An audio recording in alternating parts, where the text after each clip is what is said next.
Impeachment is underway in the House of Representatives. That is the impeachment of Donald Trump. For all intents and purposes, his political career is over. One can debate why that's the case, but there's one major reason, and that's the Republican Party. The Republican Party has run exit stage left for the exits. They won't defend the president.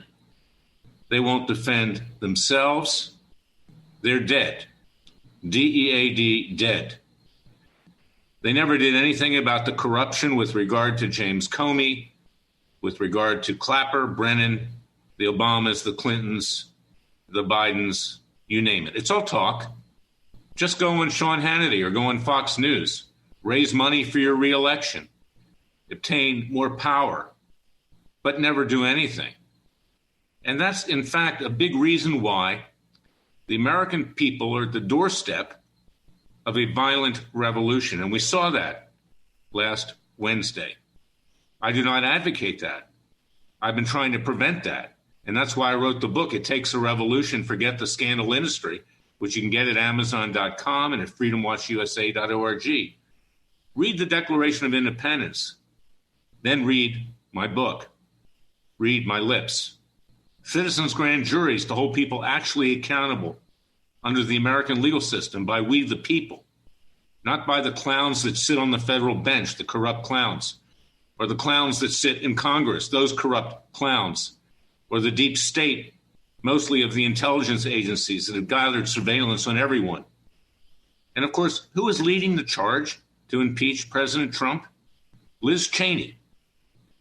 Dick Cheney in a skirt. You would think it was Dick Cheney there. Just put a skirt on him. Because Dick Cheney was Darth Vader. That's the reality. He was the one that pushed George W. Bush. Frankly, he was an idiot. He used to call him Uncle Dick. Okay, basically, Dick was the president during the W years because W was off in the White House gym working out or doing whatever he did. But it certainly wasn't doing much in terms of running this country other than getting us into a stupid war in Iraq, resulting in thousands of people dead and hundreds of thousands maimed. But this is what we deal with here, is that the Republican Party has been a big supporter of mass surveillance that Dick Cheney put into effect with W. And then it got worse under Obama, mass surveillance of everyone. And that's why we are now living, if you couple that with what's happening with social media, with companies that are cutting off credit to conservatives and anybody who supported President Trump, or bar associations like the District of Columbia Bar, which is corrupt to the core, run by leftist, ultra-leftist, Democrats, socialists, and communists, frankly, and the New York Bar, same thing. It's a full-court press.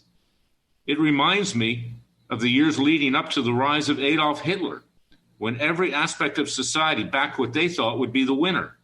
And then when, of course, after Kristallnacht took control, they backed him to the hilt. It was the entire country that backed him to the hilt. The industrialists, the German people, everyone. We've learned no lesson. This country is now living in a dictatorship. We are on the verge of being taken over. We already have in practice. But on January 20th, when Joe Biden, perhaps the biggest criminal ever to enter into the White House, having been bribed by the communist Chinese with millions and millions, if not billions of dollars, laundered through his son Hunter. The guy's been a senator for 47 years. How do you wind up a multimillionaire on a government salary? Ask yourself that question. We now face a COVID-19 pandemic, yet no one's ever taken any action against the Chinese, including President Trump, other than Freedom Watch and yours truly with class actions in Dallas, Texas, and Jerusalem, Israel, and a criminal complaint in The Hague, Holland, at the International Criminal Court. It's going to get worse. It's going to get much worse. The country is, frankly, on its knees. And that's why I want you to read my book, It Takes a Revolution, because we need citizens' grand juries. We need a third continental Congress. We need to alter or abolish this government and form a new government. We don't have a government, not by and for the people. We do it peacefully and legally. We have a right to do it. It's in the front of the Declaration of Independence.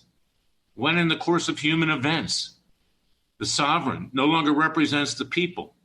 Under the laws of nature and nature's God, we have a right to alter or abolish that government and form a new government by and for the people in pursuit of life, liberty, and happiness. That's a paraphrase. Thomas Jefferson was much more eloquent than that. Read it. And this is why, in addition to the citizens' grand juries, and in the next weeks, we will be seeking the indictment of Joe Biden and his son and the rest of the criminals. We will be calling for a Third Continental Congress to form a new government in Philadelphia in the spring of this year. We will not be violent. If they come for us, that's their choice, because we'll defend ourselves. But the American people need to rise up. You can see what's going on. The country is unglued. Foreign adversaries are sitting there like wolves, foaming at the mouth, waiting to pounce on our country. And the clowns, court jesters, and criminals that we have in Congress are worried about impeaching Donald Trump. Well, Donald Trump is already finished politically. That's clear. And he did part of it to himself, but frankly, he did not incite violence. And frankly, the country is on the verge of it by virtue of what everybody's done in the three branches of government. Jefferson predicted that this would happen, particularly when we don't have a federal judiciary that's accountable to the people, that's unelected, that does not defend us. You can see that even Trump's judges wouldn't even order adequate steps to see whether there was a fraudulent election. And there clearly was a fraudulent election. There's no doubt about it.